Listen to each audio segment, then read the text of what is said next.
ஒருத்தங்களுக்கு நம்ம cash pay பண்ணியிருப்போம். கொடுத்த கேஷுக்கு டினாமினேஷன் கேட்டால் எப்படி அதை க்ரியேட் பண்ணி அவங்களுக்கு சென்ட் பண்ணுறது எப்படின்னு பார்க்கலாம்.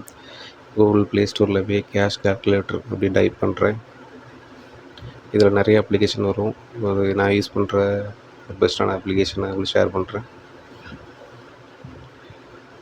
இதில் கேஷ் கால்குலேட்டர் மணி கவுண்டர் இது கொஞ்சம் நல்லாயிருக்கும் யூஸ் பண்ணதுக்கு.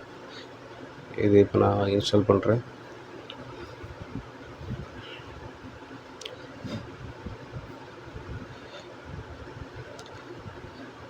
இன்ஸ்டால் ஆகிட்டுருக்கு.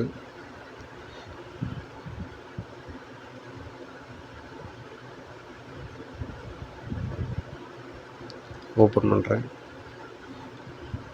இதில் இந்தியன் கரன்சினால் நான் இப்போ இந்தியா அதை செலக்ட் பண்ணுறேன்.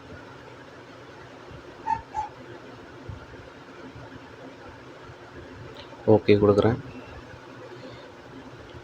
இதில் மேலே நேம் பக்கத்தில் டேட்டு ரிசீவ்டு ஆர் பெய்டு இதை செலக்ட் பண்ணிட்டு 500 எத்தனை நோட்டு, 200 எத்தனை நோட்டு, 100 எத்தனை நோட்டு, 50 ருபீஸ் 50 ரூபாயில் எத்தனை நோட்டு, 20 ரூபாயில் எத்தனை நோட்டு, இல்லை எவ்வளோ ரூபா கொடுத்துருக்கோமோ அதை நம்ம வந்து டைப் பண்ணி ரைட் சைடில் அந்த அமௌண்ட்டு ஆட் ஆகிட்டே வரும். கீழே டோட்டல் எல்லாம் வந்துடும். இப்போ 20ல் 256 நோட்டு, 10 ரூபாயில் 186 நோட்டு, 5 ரூபா காயின்ஸில் 18 நோட்டு, 2 ரூபா காயின்ஸில் 25, 1 ரூபா காயின்ஸில் 16, டோட்டல் 1425 நோட்டும் காயின்ஸும் கொடுத்துருக்கேன். டோட்டல் பக்கத்தில் இருக்குது 3,05,216 ரூபா. இதை நம்ம சேவ் பண்ணிடலாம். இப்படி வாட்ஸ்அப்பில் நம்ம ஷேர் பண்ணிக்கிடலாம். இப்படி டினாமினேஷன் நம்ம யாருக்கும் அனுப்பிக்கிடலாம். இன்னொரு அப்ளிகேஷன் இருக்குது,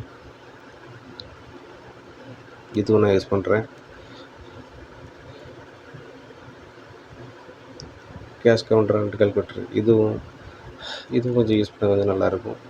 2000 நோட்டு நம்ம இந்தியாவில் பேன் பண்ணிட்டாங்க. சும்மா டைப் பண்ணுறேன்.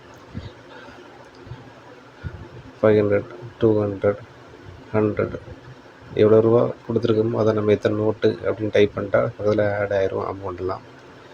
அதை டைப் பண்ணிட்டேன். சரி, ஷேர் பண்ணுறேன். இப்போ நம்ம கேஷ் கொடுத்தவங்களுக்கு இதை நம்ம ஷேர் பண்ணிட்டோன்னா அவங்க வந்து இதை கால்குலேட் பண்ணதுக்கு கொஞ்சம் ஈஸியாக இருக்கும்.